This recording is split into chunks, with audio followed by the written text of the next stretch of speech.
যে কোনো ব্যক্তি ফজরের নামাজ পড়বে ফি জামাতিন, জামাতের সাথে ফজরের নামাজ পড়ে, সুম্মা ক্বাদা ইয়াযকুরুল্লাহ, ফজরের নামাজ পড়ে সে উঠে চলে যায় না, এই জামাতের সাথে নামাজ পড়েছে, নামাজ শেষ হয়ে যাওয়ার পরে ওই জায়গার মধ্যে বসে বসে আল্লাহর জিকির করতেছে, সুবহানাল্লাহ, আলহামদুলিল্লাহ, আল্লাহু আকবার, বিভিন্ন তাসবিহ তাহলিল পাঠ করতেছে। রাসূল বলেন, যে ব্যক্তি ফজরের নামাজ পড়লো এবং ওই জায়গার মধ্যে ফজরের নামাজ শেষ হওয়ার পরে জায়গার মধ্যে বসে থাকলো, আল্লাহর জিকির করতে থাকলো, হাত্তা তাতলু আশ-শামস, এমন অবস্থায় পূব আকাশে সূর্য উদিত হয়ে গেল, মাকরুহাতে রক্ত চলে গেল। সুম্মা সাল্লা রাকাতাইন, তারপরে 2 রাকাত ইশরাকের নামাজ পড়লো, তারপরে মসজিদ থেকে বের হলো। রাসূল বলেন, কা আজরিহি হাজ্জাতিন ওয়া উমরাতিন, যে কোনো ব্যক্তি এই ছোট্ট আমলটা করবে, অর্থাৎ ফজরের নামাজটা জামাতের সাথে পড়বে, জামাতের সাথে পড়ার পরে ওই জায়গার মধ্যে বসে থাকবে, বসে বসে আল্লাহর জিকির করবে, ওই দিক দিয়া সূর্য উদিত হবে, সূর্য উদিত হওয়ার পরে মাকরুহাত রক্ত চলে যাওয়ার পরে 2 রাকাত ইশরাকের নামাজ পড়লো। রাসূল বলেন, ওই বান্দার আমলনামার মধ্যে আমার আল্লাহ রাব্বুল আলামিন একটা কবুল হজ এবং একটা কবুল উমরার সব তার আমলনামার মধ্যে লিপিবদ্ধ করে দেয়। সুবহানাল্লাহ, কত সুন্দর হাদিস, কত সুন্দর আমল। একটু আমল করলেই, একটু সময় আপনি ব্যয় করলেই একটা কবুল হজ এবং একটা কবুল উমরার সব আল্লাহ আপনার আমলনামার মধ্যে লিপিবদ্ধ করে দেবেন। সুবহানাল্লাহ। অনেক মানুষ আছে অনেক কষ্ট করে টাকা উপার্জন করে, টাকা উপার্জন করার পরে হজ করতে যায়। তো যারা হজ করতে গেছে তারা কি কেউ বলতে পারে যে আমার হজটা কবুল হয়েছে? কেউ বলতে পারে না। যারা উমরা করতে যায়, লক্ষ লক্ষ টাকা খরচ করে উমরা করে আসছে, তারা কি বলতে পারে যে আমার উমরাটা কবুল হয়েছে? কেউ বলতে পারে না।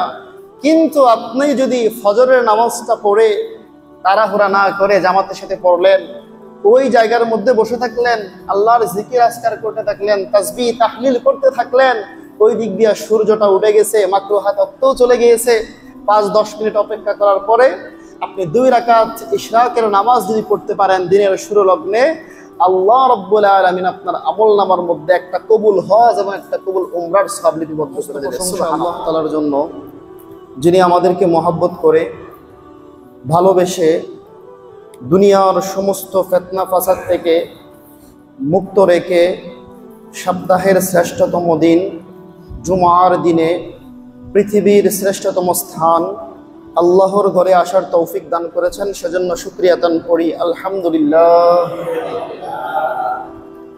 সম্মানিত উপস্থিতি, এই মাসটা হচ্ছে জিলহজ মাস। জিলহজ মাসের মধ্যে একজন মুসলমান যে তার ধর্ম ইসলাম, এই ইসলাম ধর্মটা টিকে আছে 5টা খুঁটির উপরে। এই 5টা খুঁটির একটা খুঁটির নাম হচ্ছে হজ। এই হজ এই মাসের মধ্যেই অনুষ্ঠিত হয়েছে এবং এই মাসের মধ্যে অনেকেই উমরাও করেছেন। হজ এবং উমরা একসাথে অনেকেই পালন করেছে। তো আজকে আমরা আলোচনা শুনব যে পৃথিবীতে কিন্তু এমন অনেক মানুষ আছে যারা হজ করতে পারে না টাকা পয়সার কারণে, উমরা করতে পারে না টাকা পয়সার কারণে। তো ওই বান্দারা কি সব থেকে মাহরুম হবে?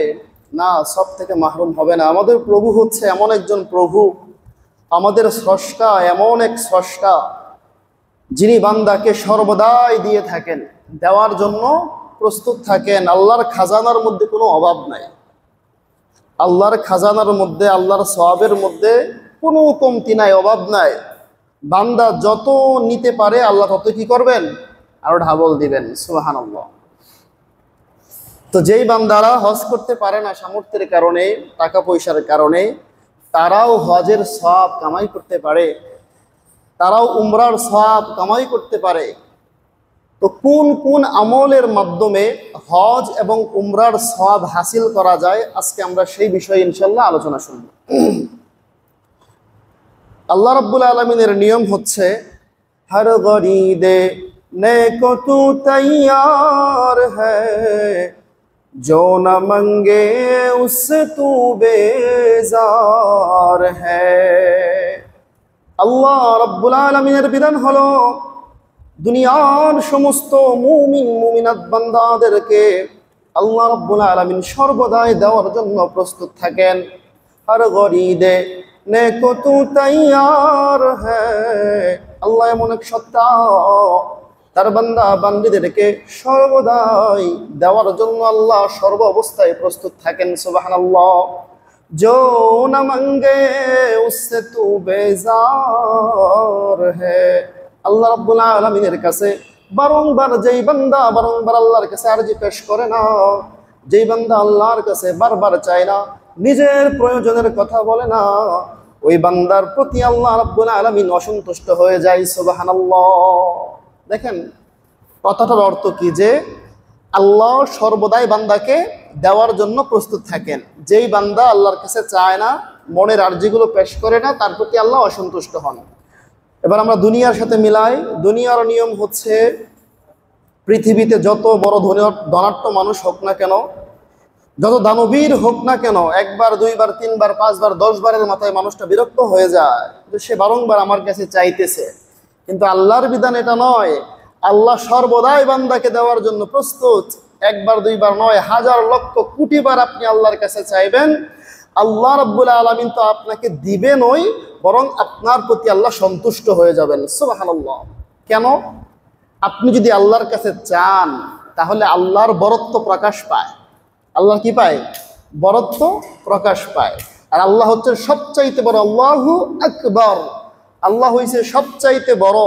তিনার বরত্ব যে প্রকাশ করবে, ওই বান্দার প্রতি আল্লাহ রাব্বুল আলামিন অটোমেটিক সন্তুষ্ট হয়ে যাবেন। সুবহানাল্লাহ। তো আমরা বলতেছিলাম কোন কোন আমলের মাধ্যমে হজ এবং উমরা করার কি পাওয়া যায় ভাই? সব পাওয়া যায়। 1 নম্বর, রাসূল সাল্লাল্লাহু আলাইহি ওয়াসাল্লাম হাদিসে পাকের মধ্যে বলছেন, হাদিসটা হচ্ছে তিরমিজি শরীফের হাদিস, 586 নম্বর হাদিস। রাসূল বলেন, অকালা রাসূলুল্লাহি সাল্লাল্লাহু আলাইহি ওয়াসাল্লাম, মান সাল্লা গাদা ফি জামাআতিন সুম্মা ক্বাদা ইয়াযকুরুল্লাহ হাত্তা তাতলুআশ শামস সুম্মা সাল্লা রাকাতাইন কাআজরিহি হাজ্জাতিন ওয়া উমরাতিন। আপনার আমার প্যারে হাবিব মুহাম্মদ মুস্তাফা সাল্লাল্লাহু আলাইহি ওয়াসাল্লাম হাদিসে পাকের মধ্যে সুস্পষ্টভাবে বলে দেয়, ও দুনিয়ার মানুষ তোমরা শোনো, ও আমার সাহাবায়ে কেরাম তোমরা শোনো, মান সাল্লা গাদাতা, যে ব্যক্তি ফজরের নামাজ পড়বে ফি জামাআতিন, যে কোনো ব্যক্তি ফজরের নামাজ পড়বে ফি জামাআতিন, জামাতের সাথে ফজরের নামাজ পড়ে, সুম্মা ক্বাদা ইয়াযকুরুল্লাহ, ফজরের নামাজ পড়ে সে উঠে চলে যায় না, এই জামাতের সাথে নামাজ পড়েছে, নামাজ শেষ হয়ে যাওয়ার পরে ওই জায়গার মধ্যে বসে বসে আল্লাহর জিকির করতেছে, সুবহানাল্লাহ, আলহামদুলিল্লাহ, আল্লাহু আকবার, বিভিন্ন তাসবিহ তাহলিল পাঠ করতেছে। রাসূল বলেন, যে ব্যক্তি ফজরের নামাজ পড়লো এবং ওই জায়গার মধ্যে ফজরের নামাজ শেষ হওয়ার পরে জায়গার মধ্যে বসে থাকলো, আল্লাহর জিকির করতে থাকলো, হাত্তা তাতলু আশ-শামস, এমন অবস্থায় পূব আকাশে সূর্য উদিত হয়ে গেল, মাকরুহাতে রক্ত চলে গেল, সুম্মা সাল্লা রাকাতাইন, তারপরে 2 রাকাত ইশরাকের নামাজ পড়লো, তারপরে মসজিদ থেকে বের হলো। রাসূল বলেন, কাআজরিহি হাজ্জাতিন ওয়া উমরাতিন, যে কোনো ব্যক্তি এই ছোট্ট আমলটা করবে, অর্থাৎ ফজরের নামাজটা জামাতের সাথে পড়বে, জামাতের সাথে পড়ার পরে ওই জায়গার মধ্যে বসে থাকবে, বসে বসে আল্লাহর জিকির করবে, ওই দিক দিয়া সূর্য উদিত হবে, সূর্য উদিত হওয়ার পরে মাকরুহাত রক্ত চলে যাওয়ার পরে 2 রাকাত ইশরাকের নামাজ পড়লো। রাসূল বলেন, ওই বান্দার আমল নামার মধ্যে আমার আল্লাহ রাব্বুল আলামিন একটা কবুল হজ এবং একটা কবুল উমরার সব তার আমল নামার মধ্যে লিপিবদ্ধ করে দেয়। সুবহানাল্লাহ। কত সুন্দর হাদিস, কত সুন্দর আমল। একটু আমল করলেই, একটু সময় আপনি ব্যয় করলেই একটা কবুল হজ এবং একটা কবুল উমরার সব আল্লাহ আপনার আমল নামার মধ্যে লিপিবদ্ধ করে দেবেন। সুবহানাল্লাহ। অনেক মানুষ আছে অনেক কষ্ট করে টাকা উপার্জন করে, টাকা উপার্জন করার পরে হজ করতে যায়। তো যারা হজ করতে গেছে তারা কি কেউ বলতে পারে যে আমার হজটা কবুল হয়েছে? কেউ বলতে পারে না। যারা উমরা করতে যায়, লক্ষ লক্ষ টাকা খরচ করে উমরা করে আসছে, তারা কি বলতে পারে যে আমার উমরাটা কবুল হয়েছে? কেউ বলতে পারে না। কিন্তু আপনি যদি ফজরের নামাজটা পড়ে তাড়াহুড়া না করে জামাতের সাথে পড়লেন, ওই জায়গার মধ্যে বসে থাকলেন, আল্লাহর জিকির আজকার করতে থাকলেন, তাসবিহ তাহলিল করতে থাকলেন, ওই দিক দিয়ে সূর্যটা উঠে গেছে, মাকরুহা তত্ত্বও চলে গিয়েছে। 5-10 মিনিট অপেক্ষা করার পরে আপনি 2 রাকাত ইশরাকের নামাজ যদি পড়তে পারেন দিনের শুরু লগ্নে, আল্লাহ রাব্বুল আলামিন আপনার আমল নামার মধ্যে একটা কবুল হজ এবং একটা কবুল উমরার সওয়াব লিপিবদ্ধ করে দেবে। সুবহানাল্লাহ। 2 নম্বর আমল, হাদিসটা হচ্ছে তিরমিজি শরীফের হাদিস এবং আবু দাউদ শরীফের হাদিস। রাসূল সাল্লাল্লাহু আলাইহি ওয়াসাল্লাম বলেন, وقال رسول الله صلى الله عليه وسلم من خرج من بيته إلى صلاة المكتوبة وقال رسول الله صلى الله عليه وسلم من خرج من بيته متطهرا إلى صلاة المكتوبة كأجره حجة وعمرة।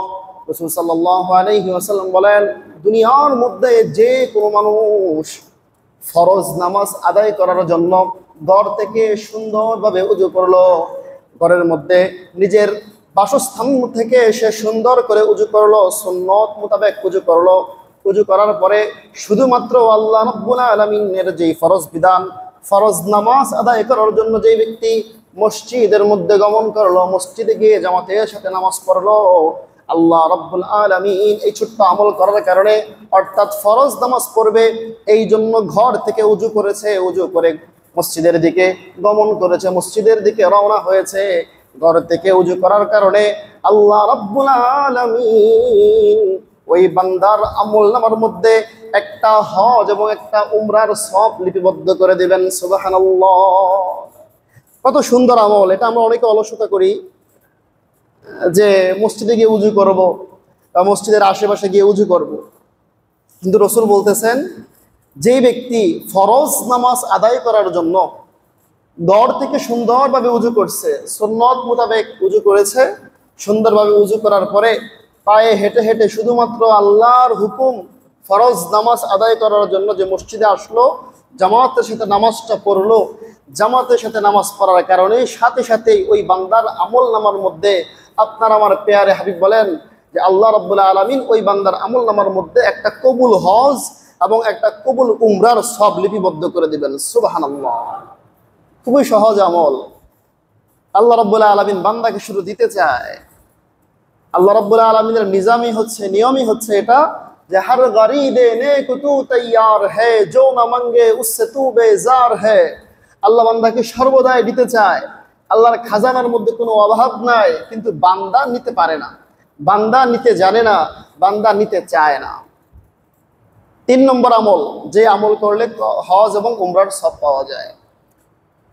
রাসূল সাল্লাল্লাহু আলাইহি ওয়াসাল্লাম বলেন যে ও আমার সাহাবায়ে কেরাম, তোমরা শোনো, তোমাদের যাদের পিতামাতা আছে, যদি তোমরা তোমাদের পিতামাতার সাথে সৎ ব্যবহার করো, ভালো ব্যবহার করো, আল্লাহ রাব্বুল আলামিন এই সদাচরণের কারণে, ভালো ব্যবহার করার কারণে, মা বাবার খেদমত করার কারণে, প্রতিবার যখনই তুমি তোমার মা বাবার খেদমত করবা, সৎ ব্যবহার করবা, সদাচরণ করবা, প্রতিবারেই আল্লাহ রাব্বুল আলামিন তোমাদের আমল নামার মধ্যে একটা কবুল হজ এবং একটা কবুল উমরার সওয়াব লিপিবদ্ধ করে দেবেন। সুবহানাল্লাহ। আরেক হাদিসের মধ্যে আসছে রাসূল সাল্লাল্লাহু আলাইহি ওয়াসাল্লাম বলেন, ও আমার সাহাবায়ে কেরাম, তোমরা শুনে রাখো, আমি রাসূল সাল্লাল্লাহু আলাইহি ওয়াসাল্লাম বলে দিলাম, তোমাদের মধ্যে যে কারো পিতা মাতা দুনিয়ার বুকে বেঁচে আছে, আর সেই পিতা মাতার দিকে নেক নজরে, নেক সুরতে যদি তুমি একবার তুমি সন্তান হিসেবে তোমার পিতা মাতার দিকে তাকাও, আল্লাহ রাব্বুল আলামিন একবার তার সন্তান মা বাবার দিকে তাকানোর কারণে, রহমতের দৃষ্টি দেওয়ার কারণে তার আমল নামার মধ্যে একটা কবুল হজ এবং একটা কবুল উমরার সওয়াব লিপিবদ্ধ করে দেয়। সুবহানাল্লাহ। এক সাহাবী বলেন, ইয়া রাসূলুল্লাহ, ইয়া হাবিবাল্লাহ, ওগো আল্লাহর নবী, আমি তো আমার মায়ের দিকে নেক নজরে দুনিয়ার মধ্যে একদিনের মধ্যে একবার নয়, দুইবার নয়, শত শতবার তাকাই, তাহলে কি আল্লাহ রাব্বুল আলামিন এই শত শতবার উমরা করার এবং হজ করার সওয়াব আমার আমল নামার মধ্যে লিপিবদ্ধ করে দেবেন? রাসূল সাল্লাল্লাহু আলাইহি ওয়াসাল্লাম বলেন, ও আমার সাহাবী, তুমি আল্লাহ রাব্বুল আলামিনের কত বড় মেহেরবান, আল্লাহ রাব্বুল আলামিনের কত বড় খাজানা তোমার ধারণা নাই। ও আমার সাহাবী, তুমি শুনে রাখো, তোমার মায়ের দিকে 100 বার নয়, 200 বার নয়, যদি দৈনিক তুমি 1000 বারও নেক নজরে ভালো ব্যবহার করো, নেক নজরে তাকাও, আল্লাহ রাব্বুল আলামিন তোমার আমলনামার মধ্যে 1000টা উমরা এবং 1000টা হজের সওয়াব লিপিবদ্ধ করে দেবে। সুবহানাল্লাহ। তো আল্লাহর খাজানার মধ্যে কোনো অভাব নাই। আল্লাহ হচ্ছেন এমন এক সত্তা, যেই সত্তার খাজানার মধ্যে কোনো অভাব নাই। একটা হাদিসের মধ্যে আসছে, এই হাদিসটা পড়লে আপনারা বুঝবেন যে রাসূল বলেন যে আল্লাহ কত বড় মেহেরবান এবং তিনি ইনসাফ কায়েম করার ক্ষেত্রে কত কঠোর। রাসূল সাল্লাল্লাহু আলাইহি ওয়াসাল্লাম বলেন, পৃথিবীর বুকে যদি সমস্ত মানুষ ভালো হয়ে যায়, একটা মানুষও খারাপ নাই, ভালো কাজ করতেছে, সব ভালো কাজ করতেছে, আল্লাহ রাব্বুল আলামিন এই পৃথিবীর সমস্ত মানুষই একসাথেই সবাইকে জান্নাতের মেহমান বানায় দিবেন। সুবহানাল্লাহ। আর যদি, এটা হচ্ছে আল্লাহর দয়া, আল্লাহর দয়া সীমানা, আর যদি কোনো মানুষ পৃথিবীর সমস্ত মানুষ মিলা একটা মানুষের উপরে জুলুম করে, পৃথিবীতে মনে করেন বর্তমানে 400 কোটি মানুষ আছে, 500 কোটি মানুষ আছে, এই 400-500 কোটি মানুষ মিলা যদি একটা মানুষের উপরে জুলুম করে, একটা মানুষকে অন্যায়ভাবে হত্যা করে, একটা মানুষের উপর অন্যায়ভাবে জুলুম করে হত্যা করে, আল্লাহ রাব্বুল আলামিন বলতেছেন, রাসূল বলেন, পৃথিবীর সমস্ত মানুষকে আল্লাহ রাব্বুল আলামিন একসাথে জাহান্নামের মধ্যে নিক্ষেপ করবেন, দ্বিতীয়বার চিন্তাও করবেন না। আল্লাহু আকবার। আল্লাহ হচ্ছে এত বড় ইনসাফকারী, অর্থাৎ পৃথিবীর সমস্ত মানুষ ভালো কাজ করলে সবাইরে জান্নাত দিবেন, আল্লাহর কোনো সমস্যা নাই। আর পৃথিবীর সমস্ত মানুষ মিলা যদি একটা মানুষের উপরে জুলুম করে, এই একটা মানুষের উপরে জুলুম করার কারণে আল্লাহ রাব্বুল আলামিন সমস্ত মানুষকে জাহান্নামে দিবেন, আল্লাহ দ্বিতীয়বার চিন্তাও করবেন না। আল্লাহ এত বড় ইনসাফকার। সুবহানাল্লাহ। তো আল্লাহ হচ্ছে এত মহান, তাই আপনি যা করবেন না কেন সব কিছু আল্লাহ রাব্বুল আলামিন আপনার জন্য প্রস্তুত করে রেখেছেন। আল্লাহ রাব্বুল আলামিন কোরআনে কারীমের জায়গার মধ্যে বলেছেন, ফামান ইয়া'মাল মিসকালা যাররাতিন খায়রান ইয়ারাহ ওয়া মান ইয়া'মাল মিসকালা যাররাতিন শাররান ইয়ারাহ। আল্লাহ বলেন, বান্দা তুমি যাররা থেকে যাররা পরিমাণ, অণু থেকে অণু পরিমাণ নেকের কাজ যদি করো, ওই নেকের আমলটাও তুমি কাল কিয়ামতের দিন তোমার আমলনামার মধ্যে লিপিবদ্ধ পাইবা। সুবহানাল্লাহ। আর যদি তুমি যাররা থেকে যাররা পরিমাণ, অণু থেকে অণু পরিমাণ খারাপ কাজ, অপরাধ কাজ, গুনাহের কাজ যদি তুমি করো, কাল কিয়ামতের দিন তোমার আমলনামার মধ্যে সেটাও তুমি লিপিবদ্ধ হিসেবে পাইবা। সুবহানাল্লাহ। যাররা আর অণু কাকে বলে? দেখবেন অনেক সময় যাদের ঘরে টিনের চাল আছে বা টিনের বেড়া আছে, বা আগের জন্য সনের বেড়া, হয়তো ওই টিনের চাল দিয়ে একটু ছিদ্র দিয়া সকালবেলায় আলোটা ঢোকে, অথবা রাত্রিবেলায় লাইট ধরলে, টর্চ লাইট ধরলে দেখবেন যে টর্চ লাইটের আলোর মধ্যে কেমন জানি একটা ধুলা ময়লা উঠতেছে, যেগুলো খালি চোখে দেখা যায় না, রাত্রিবেলায় অন্ধকার লাইট ধরলে দেখা যায় লাইটের আলোর মধ্যে। আপনি একটা অন্ধকার ঘরের মধ্যে আছেন, অল্প একটু সূর্যের আলো ঢুকছে, একটু ছিদ্র দিয়া ওই ছিদ্রে দেখবেন যে কেমন জানি আশের মতো কেমন জানি ময়লা, ধুলা ময়লা উঠতেছে, যেগুলো খালে চোখে দেখা যায় না। এটাকে বলা হয় অণু। এই অণু পরিমাণ, যাররা পরিমাণ কেউ যদি নেকের আমল করে, সেটাও তার আমলনামার মধ্যে লিপিবদ্ধ পাবে। এই যাররা, এই অণু পরিমাণ যা খালি চোখে দেখা যায় না, সেই পরিমাণ গুনাহ যদি কেউ করে, সেটাও তার আমলনামার মধ্যে লিপিবদ্ধ পাইবেন। আল্লাহ রাব্বুল আলামিন হচ্ছেন এত বড় ইনসাফগার। সুবহানাল্লাহ। তো আমরা 1 নম্বর কি পাইলাম? কোন আমল করলে যে আল্লাহ রাব্বুল আলামিন আপনার আমলনামার মধ্যে উমরা এবং হজের সওয়াব দিবেন। 1 নম্বর হচ্ছে, কেউ যদি ফজরের নামাজ পড়ে জামাতের সাথে, ফজরের নামাজ পড়ার পরে ওই স্থানে বসে থাকে, বসে থাকার পরে জিকির আজকার করতেছে, ওই দিক দিয়ে সূর্য উঠছে, সূর্য ওঠার কিছুক্ষণ পরে সে মসজিদ থেকে 2 রাকাত ইশরাকের নামাজ পড়ে বের হয়, আল্লাহ রাব্বুল আলামিন এই আমলটা করার সাথে সাথেই তার আমলনামার মধ্যে একটা উমরা এবং একটা হজের সওয়াব লিপিবদ্ধ করে দিবেন। সুবহানাল্লাহ। 2 নম্বর কি পাইলাম?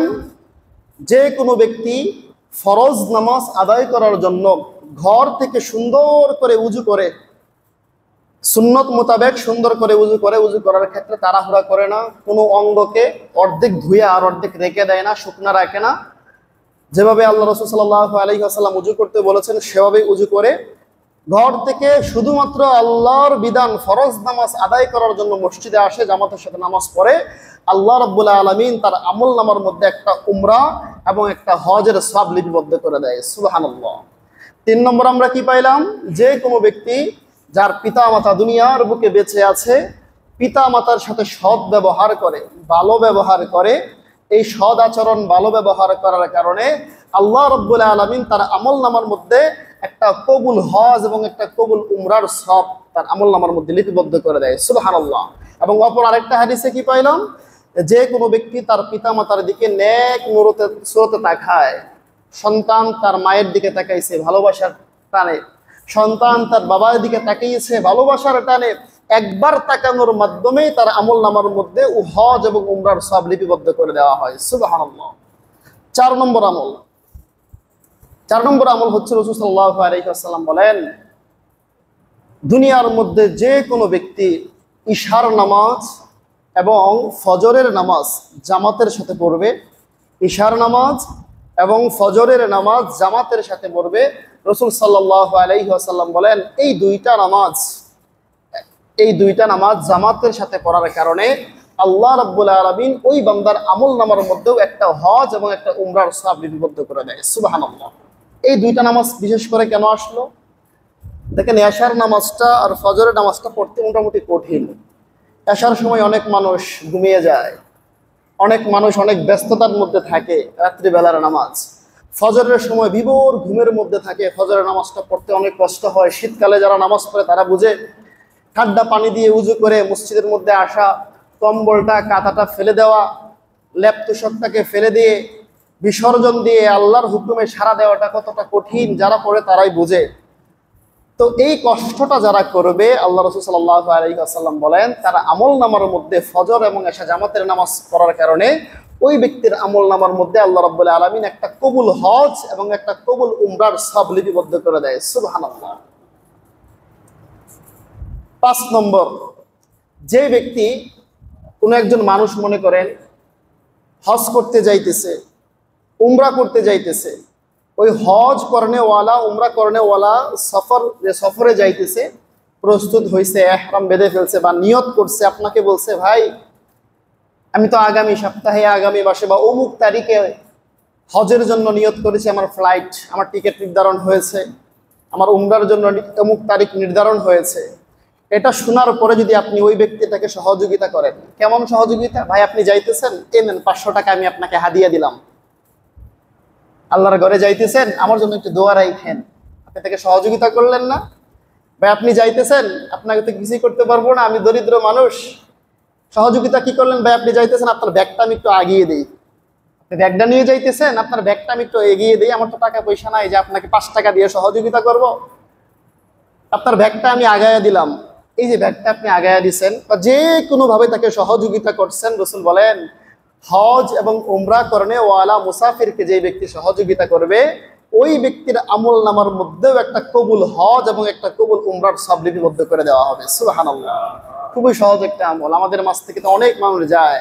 আপনি যদি তাকে যে কোনোভাবে সহযোগিতা করেন, আল্লাহ রাব্বুল আলামিন আপনার আমল নামার মধ্যেও একটা কবুল হজ এবং একটা কবুল উমরার সওয়াব লিপিবদ্ধ করে দেবেন। সুবহানাল্লাহ। 7 নম্বর হচ্ছে যে কোনো ব্যক্তি রমজান মাসে উমরা করে, রমজান মাসে যদি কেউ উমরা করে, আল্লাহ রাসূল সাল্লাল্লাহু আলাইহি ওয়াসাল্লাম বলেন যেহেতু রমজান মাস বরকতের মাস, 12 মাসের মধ্যে সবচাইতে বরকতের মাস হচ্ছে রমজান মাস, এই রমজান মাসের উসিলায় আল্লাহ রাব্বুল আলামিন সে উমরা করছে, কিন্তু উমরার সবটাকে আল্লাহ রাব্বুল আলামিন বাড়াইতে একটা কবুল হজের সব তার আমল নামার মধ্যে লিপিবদ্ধ করে দেবেন। সুবহানাল্লাহ। অর্থাৎ আপনি যদি রমজান মাসে উমরা করেন, এই একটা উমরা করার কারণেই আল্লাহ রাব্বুল আলামিন তো আপনার আমল নামার মধ্যে 70টা উমরার সব দিবেনই, সাথে সাথে একটা কবুল হজের সব আপনার আমল নামার মধ্যে লিপিবদ্ধ করে দেবেন। সুবহানাল্লাহ। সর্বশেষ একটা হাদিস বলে শেষ করছি। হাদিসটা হচ্ছে তিরমিজি শরীফের হাদিস। হাদিসটা বলার উদ্দেশ্য হচ্ছে আমলের সাথে নিয়তের কি সম্পর্ক, আমলের সাথে নিয়তের কি প্রভাব, নিয়তের কি সম্পর্ক, নিয়তের কি প্রভাব পড়ে, এই হাদিসটা শুনলেই আপনারা বুঝতে পারবেন। এই হাদিসের মধ্যে আল্লাহ রাসূল সাল্লাল্লাহু আলাইহি ওয়াসাল্লাম পৃথিবীর মানুষকে 4 ভাগে বিভক্ত করেছেন। হাদিসটা হচ্ছে তিরমিজি শরীফের 2325 নম্বর হাদিস। 2325 নম্বর হাদিস মানে হচ্ছে 2325 নম্বর হাদিস। ওই হাদিসের মধ্যে রাসূল সাল্লাল্লাহু আলাইহি ওয়াসাল্লাম মানুষকে, মুসলিম উম্মাহকে 4 ভাগে বিভক্ত করেছেন। রাসূল বলেন, আপনার আমার প্যারে হাবিব মুহাম্মদ মুস্তাফা সাল্লাল্লাহু আলাইহি ওয়াসাল্লাম আনে ওয়ালা উম্মত এবং তিনার সমস্ত সাহাবাদেরকে উদ্দেশ্য করে বলেন, ও আমার সাহাবায়ে কেরাম তোমরা শোনো, ও আমার সাহাবায়ে কেরাম তোমরা শোনো, দুনিয়ার মধ্যে যে সমস্ত মানুষ আমল করে, আল্লাহর বিধান পালন করে এবং যারা নাফরমানি করে, আল্লাহর সীমা লঙ্ঘন করে, ওই সমস্ত মানুষ হলো 4 ভাগে বিভক্ত। 1 নম্বর মানুষ হলো ওই সমস্ত মানুষ দুনিয়ার বুকে আমার আল্লাহ রাব্বুল আলামিন যাদেরকে ধন সম্পদ দিয়েছেন এবং কোরআন হাদিসের ইলম দিয়েছেন। ওই বান্দা কোরআন হাদিসের ইলম পাওয়ার পরে তদু অনুযায়ী আমল করে এবং ধন সম্পদ পাওয়ার পরে আল্লাহ রাব্বুল আলামিনের রাস্তায়, আল্লাহর রাস্তায় বিপুল পরিমাণ সম্পদ ব্যয় করে, দান করে, সমস্ত ভালো কাজগুলো সে খুঁজে খুঁজে সে আমলগুলো করে, ভালো কাজগুলো করে। ফলে আল্লাহ রাব্বুল আলামিন যে টাকা পয়সা দিয়েছেন, ধন সম্পদ দিয়েছেন, এই ধন সম্পদ সে ভালো কাজে ব্যবহার করার কারণে তার আমলনামার মধ্যে হাজার হাজার সওয়াব লিপিবদ্ধ হয়ে যায়, সুবহানাল্লাহ। এবং সে ইলম অনুযায়ী আমল করার কারণে আল্লাহ রাব্বুল আলামিনের কাছে সে মকবুল এবং নিকটতম বান্দা হিসেবে পরিণত হয়ে যায়, সুবহানাল্লাহ। 1 নম্বর কি পাইলাম? যাদেরকে আল্লাহ ধন সম্পদ দিয়েছেন, টাকা পয়সা দিয়েছেন এবং ইলমও দিয়েছেন, কোরআন হাদিসের জ্ঞান দিয়েছেন, ধন সম্পদ ভালো কাজে ব্যয় করে এবং সে ইলম অনুযায়ী আমল করে, সে আল্লাহর কাছে ভালো বান্দা হিসেবে, মকবুল বান্দা হিসেবে অনেক সওয়াব সে কামাই করে। দ্বিতীয় নম্বর বান্দা হচ্ছে, রাসূল বলেন, ওই সমস্ত মানুষ যাদেরকে আল্লাহ টাকা পয়সা দেয় নাই, যাদেরকে আল্লাহ জ্ঞান, কোরআন হাদিসের জ্ঞানও দেয় নাই, কিন্তু ওই বান্দা নিয়ত করছে। দেখেন মারাত্মক নিয়ত। কি নিয়ত? যে আল্লাহ তুমি আমাকে টাকা পয়সা দাও নাই, তুমি আমাকে কোরআন হাদিসের জ্ঞান দাও নাই, যদি আজকে তুমি আমাকে টাকা পয়সা দিতা, যদি আমাকে ধন সম্পদ দিতা, আল্লাহ অমুক বান্দা যেইভাবে আল্লাহর রাস্তায় ব্যয় করে, অমুক বান্দা যেইভাবে ভালো ভালো কাজ করে, ওয়াল্লাহি আল্লাহর কসম আল্লাহ আমিও টাকা পয়সা পাইলে তদ্রুপ অনুযায়ী আমল করতাম, ভালো ভালো কাজ করতাম, তুমি তোমার রাস্তায় আমার টাকা পয়সা গুলো ব্যয় করতাম। আল্লাহ রাসূল সাল্লাল্লাহু আলাইহি ওয়াসাল্লাম ওই ব্যক্তির ব্যাপারে বলেন, ও আমার সাহাবায়ে কেরাম তোমরা শুনো, ওই ব্যক্তিটা দরিদ্র হইতে পারে, গরিব হইতে পারে, কিন্তু খাঁটি নিয়ত থাকার কারণে, খাঁটি নিয়ত থাকার কারণে আল্লাহ রাব্বুল আলামিন প্রথম শ্রেণীর বান্দা, যে সমস্ত মানুষকে আমি ধন সম্পদ দিয়েছি, যে সমস্ত মানুষকে আমি ইলম দিয়েছি, তদ অনুযায়ী আমল করার কারণে সব কামাই করে নেয়। দ্বিতীয় নম্বর বান্দা নেক নিয়ত করার কারণে প্রথম শ্রেণীর মতোই ওই বান্দার আমল নামার মধ্যেও সবগুলো লিপিবদ্ধ করে দেওয়া হয়, সুবহানাল্লাহ। পার্থক্য শুধু নিয়ত। নিয়ত করছে যে আল্লাহ আপনি যদি আমাকে ভালো টাকা পয়সা দিতেন, আমাকে জ্ঞান গরিমা দিতেন, ওই যে আপনার বান্দা ভালো ভালো কাজ করতেছে, যাকাত দিতেছে, হজ করতেছে, উমরা করতেছে, আমিও সেটাই করতাম, আপনি আমাকে দেন নাই, করতে পারি নাই। এই নিয়তটা করার কারণে রাসূল সাল্লাল্লাহু আলাইহি ওয়াসাল্লাম বলেন, প্রথম শ্রেণীর বান্দা টাকা পয়সা খরচ কইরা, কষ্ট কইরা যেই নেক উপার্জন করলো, দ্বিতীয় শ্রেণীর বান্দা শুধু সঠিক নিয়তটা করার কারণেই সেই আমলের সওয়াবদার হয়ে গেল, সুবহানাল্লাহ। 3 নম্বর শ্রেণী, রাসূল বলেন, ওই সমস্ত মানুষ যাদেরকে আল্লাহ টাকা পয়সা দিয়েছেন, কিন্তু ওই টাকা পয়সা সে খারাপ কাজে ব্যবহার করে। যত আল্লাহর নাফরমানি আছে সমস্ত নাফরমানি সে করে। টাকা পয়সা দিয়ে একটা সিনেমা হল বানায় দিয়েছে, মানুষ যাও এখানে গিয়ে সিনেমা দেখে আসো। টাকা পয়সা দিয়ে একটা নর্তকীদেরকে নাচাইতেছে, যাও সবাই আমোদ ফুর্তি করে আসো। টাকা পয়সা দিয়ে একটা আবাসিক হোটেল তৈরি করছে, মানুষ জিনা ব্যবচার করতেছে, যাও তোমরা জিনা ব্যভিচার কইরা আসো। এরকম অন্যায় কাজ, আল্লাহর সাথে নাফরমানি কাজ, টাকা পয়সার কারণে, ক্ষমতা থাকার কারণে অন্যের সম্পদ মাইরা খাইতেছে, অন্যের উপরে জুলুম করতেছে, এমন মানুষ যারা আছে, রাসূল সাল্লাল্লাহু আলাইহি ওয়াসাল্লাম বলেন এদেরকে আল্লাহ এত কিছু দেওয়ার পরেও যেহেতু এরা নাফরমানি করে, এই নাফরমানি করার কারণে আল্লাহ রাব্বুল আলামিনের রাগ, গুচ্ছা, সমস্ত পাপের ভার তার উপরে বর্তায় এবং তার আমলনামার মধ্যে লিপিবদ্ধ করে দেওয়া হয়। নাউজুবিল্লাহ। এটা হচ্ছে 3 নম্বর শ্রেণীর মানুষ। 4 নম্বর শ্রেণীর মানুষ কারা? রাসূল বলেন, ও আমার সাহাবায়ে কেরাম, তোমরা শোনো, ভালো করে শুনে রাখো আমার আনেওয়ালা উম্মত। 4 নম্বর মানুষ হচ্ছে ওই সমস্ত বান্দা যাদের টাকা পয়সা আল্লাহ দেয় নাই, যাদেরকে আল্লাহ ক্ষমতা দেয় নাই, যাদেরকে আল্লাহ টাকা পয়সাও দেয় নাই, ক্ষমতাও দেয় নাই, কিন্তু ওরা মনে মনে নিয়ত করে, আল্লাহ যদি আমার টাকা পয়সা হইতো আমি একটা সিনেমা হল বানাইতাম, যদি আমার টাকা পয়সা হইতো আমি একটা নর্তকী খানা বানাইতাম, যদি একটা টাকা পয়সা হইতো আমি একটা মদের আসর জমাইতাম, যদি টাকা পয়সা হইতো আমি অমুক করতাম অমুক করতাম। খারাপ নিয়ত করতেছে, শুধু খারাপ নিয়ত। আল্লাহ রাসূল সাল্লাল্লাহু আলাইহি ওয়াসাল্লাম বলেন, ও আমার সাহাবায়ে কেরাম, তোমরা শুনো, 4 নম্বর শ্রেণীর মানুষকে আল্লাহ টাকা পয়সা দেয় নাই, ক্ষমতা দেয় নাই, কিন্তু সে সঠিক আলাদা করেছে, পুরাপুরি নিয়ত করেছে, যদি তার হাতে টাকা পয়সা থাকতো অমুক অপরাধ সে করতো, অমুক অপরাধ সে করতো, অমুক গুনাহের কাজ সে করতো, এত এত নাফরমানি করতো। এই পাক্কা আয়ারাদা থাকার কারণে 3য় শ্রেণীর মানুষ যারা অপরাধ করেছে, টাকা পয়সা খরচ করে, 4র্থ শ্রেণীর মানুষ পাক্কা নিয়ত থাকার কারণে 3য় শ্রেণীর মানুষের মতো তার আমলনামার মধ্যেও গুনাহগুলো লিপিবদ্ধ করে দেওয়া হয়। নাউজুবিল্লাহ। তো এই হাদিস দ্বারা আমরা কি বুঝলাম? নিয়ত হচ্ছে সবচাইতে মুখ্য। ইন্নামাল আমালু বিন্নিয়াত, সমস্ত আমল হচ্ছে নিয়তের উপর নির্ভরশীল। আপনি নিয়ত যা করবেন আপনার উপরে তাই বর্তাবে। আপনি ভালো নিয়ত করলে ভালো পাবেন, খারাপ নিয়ত করলে খারাপ কিছু পাবেন। রাসূল সাল্লাল্লাহু আলাইহি ওয়াসাল্লাম পরে হাদিসের মধ্যে বলছেন, এমন অনেক কাজ আছে যেটা আখিরাতের কাজ, পরকালের কাজ, নিয়তে গরমিল থাকার কারণে দুনিয়ার কাজে পরিণত হয়ে যায়। এমন অনেক কাজ আছে দুনিয়াবি কাজ, কিন্তু নিয়তটা সহি থাকার কারণে আখিরাতের কাজে পরিণত হয়ে যায়। উদাহরণস্বরূপ, নামাজ হচ্ছে সবচাইতে ভালো কাজ। আল্লাহ রাব্বুল আলামিন কাল কিয়ামতের দিন সর্বপ্রথম বান্দার কাছ থেকে আমলের বিবেচনায় নামাজের হিসাব নেবে। আখিরাতের কাজ এটা। কিন্তু কোনো বান্দা যদি নামাজ এই নিয়তে পড়ে, যাবে নামাজ পড়তেছি, নামাজ না পড়লে মানুষ আমাকে মন্দ বলবে, আর আমি হয়তো এমনিতে নামাজ পড়ি না, হঠাৎ করে আমার বাড়িতে কিছু মেহমান আসছে, ওরা নামাজ পড়ে, তো আজকে যদি না নামাজ পড়ি আমার তো মান সম্মান সব যাবে। এই মান সম্মান থেকে বাঁচার জন্য, মানুষকে দেখানোর জন্য, কোথাও বিয়ে বাড়িতে গিয়েছে, সবাই নামাজ পড়তে গেছে, আরে আমি তো নামাজ পড়ি না, এখন যদি নামাজে না যায় মানুষ তোমাকে খারাপ বলবে।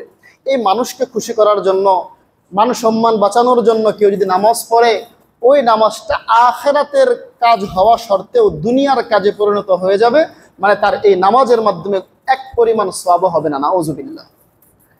2 নম্বর, অনেক কাজ দুনিয়াবি কাজ, কিন্তু নিয়ত ভালো থাকার কারণে আখিরাতের কাজে পরিণত হয়ে যায়। আপনি একটা ঘর বানাইতেছেন, ঘরের জানালা কাটবেন, দরজা কাটবেন, তো জানালা কাটলে মানুষ বাতাসের জন্য বাতাস আসে জানালা দিয়া, তো জানালা যখন কাটতেছেন আপনি নিয়ত করলেন এই জানালাটা আমি কাটতেছি, জানালাটা বানাইতেছি এই জন্য যে মসজিদের আজান শুনবো, ফজরের সময় আমি ঘুমিয়ে থাকবো, তো জানালাটা খোলা থাকলে আমার আওয়াজ, আজানটা ভালো করে শোনা যাবে, আমার ঘুমটা ভাঙবে। দেখেন দুনিয়াবি কাজ, ঘর বানাইতেছেন, জানালা কাটতেছেন বাতাসের জন্য, নিয়ত করলেন কি যে ফজরের সময় ঘুমিয়ে থাকবো, জানালাটা খোলা থাকলে আওয়াজটা আমার কানের মধ্যে আসবে, আমি ঘুম থেকে উঠে নামাজটা পড়বো। ভালো নিয়ত করছেন। এই নিয়তটা করার কারণে এই জানালাটা যে কাটতেছেন, এই জানালা কাটার মধ্যেও আল্লাহ রাব্বুল আলামিন আপনার আমলনামার মধ্যে সওয়াব লিপিবদ্ধ করে দেবেন। সুবহানাল্লাহ। ওই আগের হাদিসটা বললাম, তিরমিজি শরীফের হাদিস। এই হাদিসটা যখন প্রয়োগ হবে, বান্দা যখন দুনিয়ার বুক থেকে চলে যাবে, কাল কিয়ামতের দিন হাসরের সেই কঠিন ময়দানে উঠবে, তার আমলনামাগুলো হাতের মধ্যে দেওয়া হবে, তখন সে আল্লাহর কাছে বলবেন, আল্লাহ আমার আমলনামা পেয়েছি, নিজ হাতে আমি ডান হাতের মধ্যে আমলনামা পাইলাম, আমলনামা পড়তেছি আল্লাহ, কিন্তু আমার এই আমলনামার মধ্যে এমন কিছু আমল এমন কিছু নেকের কথা আমি লিপিবদ্ধ পাইলাম, ও আল্লাহ জীবনে এমন কাজ আমি করি নাই। ও আল্লাহ আমার আমল নামার মধ্যে হজের সব লেখা আছে। ও আল্লাহ আমার আমল নামার মধ্যে উমরা করার সব লেখা আছে। ও আল্লাহ আমার আমল নামার মধ্যে লক্ষ লক্ষ কোটি কোটি টাকা আপনার রাস্তায় ব্যয় করার সব লেখা আছে। আল্লাহ দুনিয়ার বুকে গরিব ছিলাম, হতদরিদ্র ছিলাম, জীবনে হজ করতে পারি নাই, উমরা করতে পারি নাই, আপনার রাস্তায় ব্যয় করতে পারি নাই। আল্লাহ সম্ভবত আপনার ফেরেশতারা এই আমল নামাগুলো ভুলে অন্য কারো আমল নামা আমার মধ্যে ঢুকিয়ে দিয়েছে। আল্লাহ বলবেন, ও আমার বান্দা, তুমি তো জানো না দুনিয়ার বুকে তুমি গরিব ছিলা, হতদরিদ্র ছিলা, হজ করতে পারো নাই, উমরা করতে পারো নাই, কিন্তু তুমি নিয়ত করেছিলা, ও আল্লাহ আপনি যদি আমাকে টাকা পয়সা দেন আমি উমরা করব, আমি হজ করব, আমি আল্লাহ আপনার রাস্তায় দান করব। ও আমার বান্দা, এই সঠিক নিয়তটা করার কারণে আমি আল্লাহ রাব্বুল আলামিন তোমার আমল নামার মধ্যে লক্ষ লক্ষ টাকা আল্লাহর রাস্তায় দান করলে যেই সব, উমরা করলে যেই সব, হজ করলে যেই সব, সেই সবগুলো তোমার আমল নামার মধ্যে লিপিবদ্ধ করে দিয়েছি। সুবহানাল্লাহ।